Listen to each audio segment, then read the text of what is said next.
জেএফকে থেকে এমিরেটসে করে আমি আর আম্মু রওনা দিলাম ঢাকার উদ্দেশ্যে। প্লেনে ওঠার আধা ঘন্টা পরে আমাদেরকে খাবার সার্ভ করলো।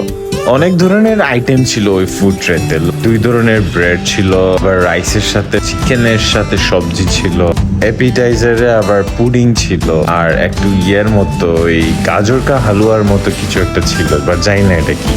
আম্মু ছিল রুটি, শাক, পানির আর রাইস। খাবার শেষ করে মুভি দেখে দেখে একটা ঘুম মারলাম।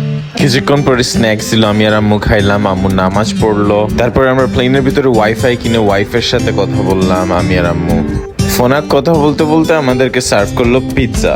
এই হালকার উপর ঝাপসা পিৎজাটা খারাপ ছিল না, মজাই ছিল। বসতে বসতে টায়ার্ড হয়ে গেছিলাম, তাই বাথরুমে গিয়ে একটু স্ট্রেচ করলাম। তারপর আমাদেরকে লাস্ট খাবার দিল বুর্জি, টিক্কা আর রুটি। একটা সুইট ডিশ দিছিল, অনেক সুইট ছিল, আর ফ্রুটস দিছিল, তারপর জুস দিছে।